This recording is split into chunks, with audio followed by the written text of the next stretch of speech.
Hello, Gannon family. My name is Becky Perry, and I'm the Director of the Center for Social Concerns and Global Exploration here at Gannon. And I am Lori Lindley, Dean of the College of Humanities, Education, and Social Sciences. Together, we co-chair Gannon's Justice, Equity, Diversity, and Inclusion Steering Committee. Today, we are calling on the entire Gannon community to commemorate the 156th anniversary of the Emancipation Proclamation.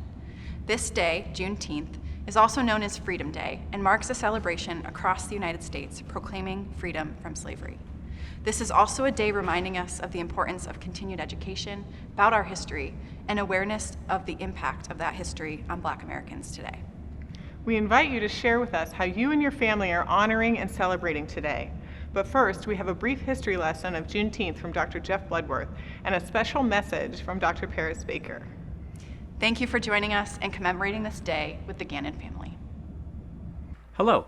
It's an honor to take part in the Gannon alumni celebration of Juneteenth. The oldest national celebration devoted to commemorating the end of slavery, Juneteenth, or Freedom Day, is also the most American of all holidays. Juneteenth emerged as a grassroots celebration of freedom. Born in the African American communities across East Texas, Juneteenth celebrations spread throughout the South in the 19th and eventually into the North during the 20th century. Centered upon food festivals, these celebrations are as diverse as the communities from which they spawned. Celebrating freedom is as American as the 4th of July, baseball, and fireworks. But Juneteenth is the most American of holidays because it marks a watershed moment in the history of our nation's original sin of slavery and white supremacy. For centuries, a colony and nation founded upon the dignity of the individual and freedom had allowed the evils of slavery and lie of white supremacy to fester. Millions of enslaved African Americans were held in bondage. Families were routinely torn apart and individuals denied basic rights. Savage physical assaults upon the enslaved by their slave drivers were a daily reality. The trauma born of these beatings, onslaughts, and unjust imprisonment remain a reality in contemporary American life. Despite the great contradictions between our ideals versus lived reality, freedmen and freedwomen celebrated Juneteenth, their freedom. And a nation finally began upon a path to live up to its professed ideals. In so doing, the Juneteenth celebration is a recognition that America is not a lie, but it is a disappointment. And it can only be a disappointment only because it is also a hope. By the book, Juneteenth, which is a mashup of June plus 19, marks the anniversary of June 19, 1865, which was the date on which the Emancipation Proclamation was announced to enslaved African Americans in Texas. As the most remote region in all of the Confederacy, once the Emancipation Proclamation was proclaimed in Texas, it marked the official moment in which all enslaved Americans were finally officially freed. But the official announcement scarcely led to the immediate emancipation of Texas's 250,000 enslaved humans. It would take many more months for the word of the emancipation to proliferate and Union authorities to enforce it. Even after the Union assumed official control of Texas and announced the Emancipation Proclamation, some African Americans who had acted upon their freedom were beaten, hanged, and murdered. Despite the delays, confusion, and violence, African Americans did a most remarkable thing. Juneteenth became a day of celebration. The remarkable faith in humanity it required to transform such trauma into hope should astound. Announced in September 1862 by Abraham Lincoln, the Emancipation Proclamation was a carefully constructed political document. Applying to areas of the Confederacy outside of Union control, the proclamation changed the legal status of enslaved persons into freedmen and freedwomen, a military tactic intended to deny the Confederacy of their labor force. The act was a bold step toward transforming the Civil War into a crusade against slavery. To be sure, the proclamation did not apply to slave states in the Union, but Lincoln had signaled his ultimate aim, which culminated in the 13th Amendment, ending slavery, which was ratified in late 1865, nearly 6 months after the proclamation's announcement in Texas. The Emancipation Proclamation made the Civil War into a conflict aimed at ending slavery, but it was also part of a wider global humanitarian revolution. Spawned in the late 18th century, the humanitarian revolution witnessed millions of Westerners slowly acknowledging the universality of human rights. What had been a tribal mentality, political rights only belonged to those who prayed like you, looked like you, or thought like you, had slowly transformed into a cosmopolitan ethos that all were deserving of dignity and equal rights. Throughout the first half of the 19th century, Western nations abolished witch burnings, dueling, torture, sadistic punishments, and finally, slavery. Indeed, the proclamation took effect in 1863, which was the very same year that Russia's Tsar freed the serfs. In this way, Juneteenth commemorates an American chapter of a larger Western movement toward human freedom and dignity. Always an opponent of slavery, a young Lincoln, like his nation, followed an uneven path to the proclamation. Reared in an anti-slavery family, Lincoln once said, quote, "If slavery is wrong, nothing is wrong. I cannot remember when I did not so think and feel," end quote. Not an abolitionist, young Lincoln supported the slow demise of slavery and the recolonization of freedmen and free women to Liberia. In the 1830s and 1840s, this disappointing stance was nevertheless deemed radical.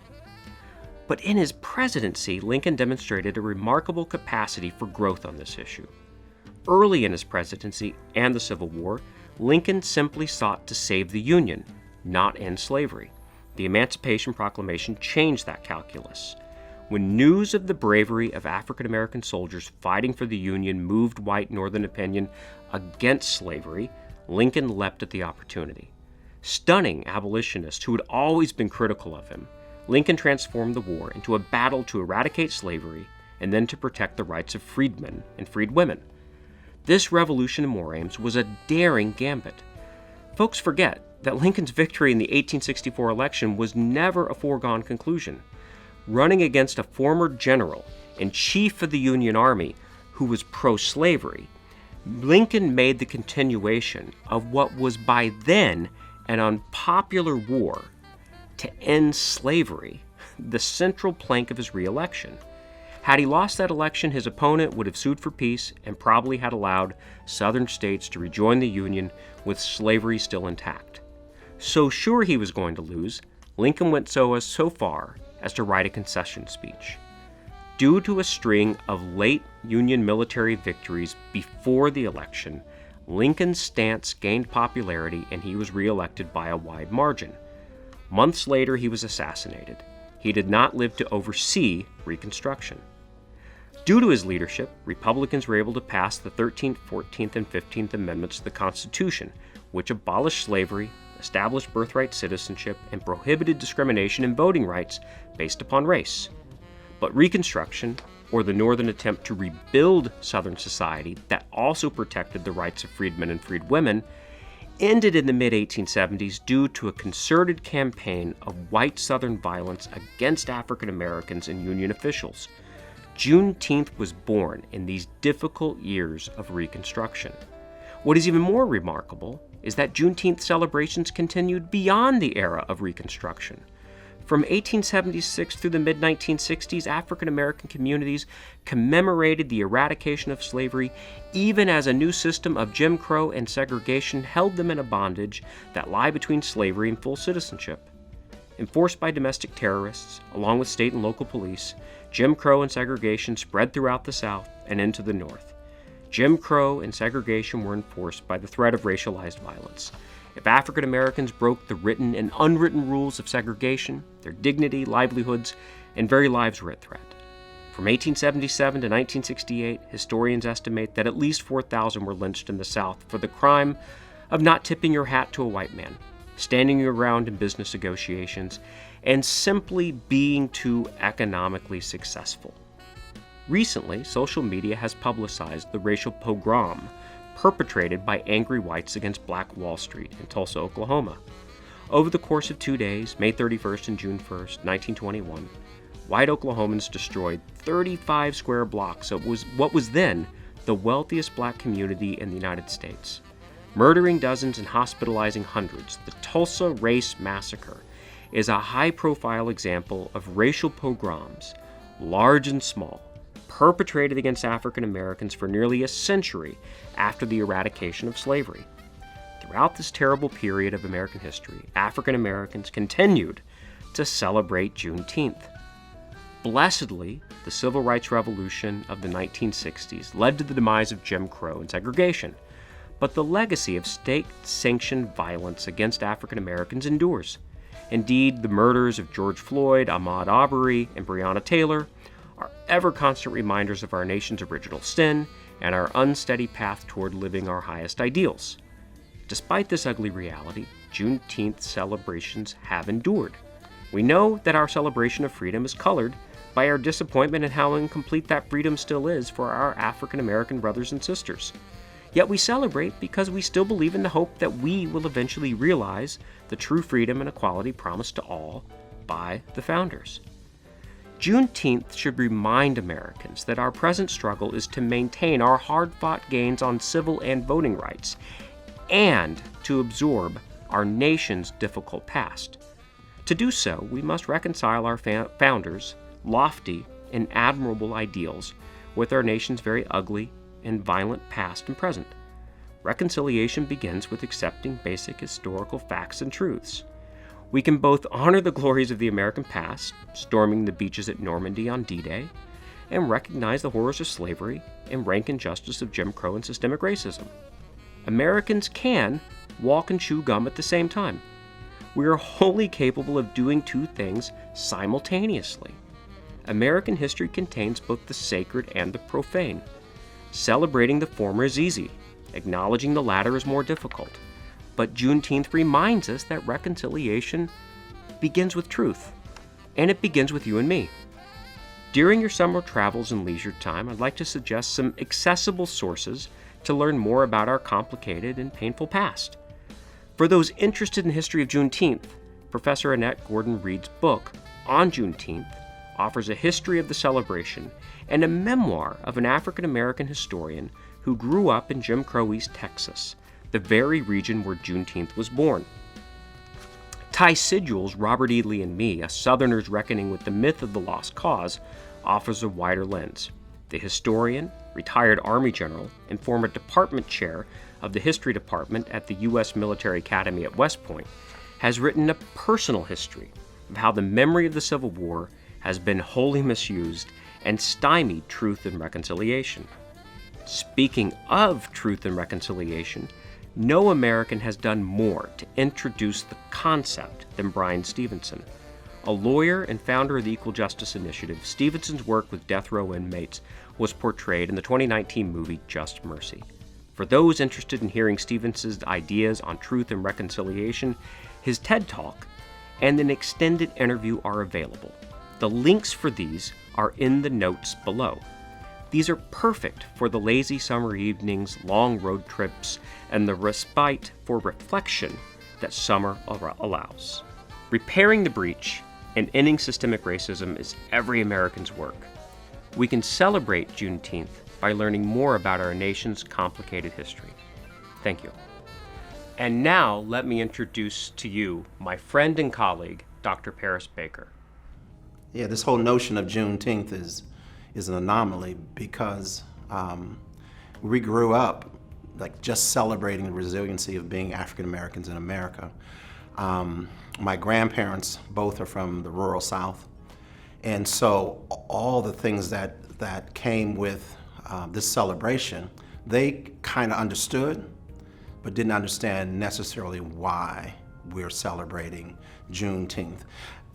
It wasn't introduced with the term, didn't know it existed at all. But what we were celebrating that's connected to Juneteenth was the resiliency of being Black in America, spiritually understanding things like 2 fish and 5 loaves of bread, and watching my grandmother feed an entire community when she said, I only have $1.25. And how do you do that? And that's the whole notion of the bread and fish keep multiplying, and the neighborhood and community would come in. And there was always enough food, and so this idea of community is what we celebrated. Well, that was necessary during the Emancipation Proclamation and the time in between the Emancipation Proclamation and Galveston, Texas, when they actually got the information. Well, what did people do when they were free? They had to figure it out. So it was lots of community binding together and working together and trying to figure out how do we get past oppression and obstacles in our society, those kind of things. Why should we celebrate Juneteenth? In my opinion, Juneteenth is as important as the 4th of July.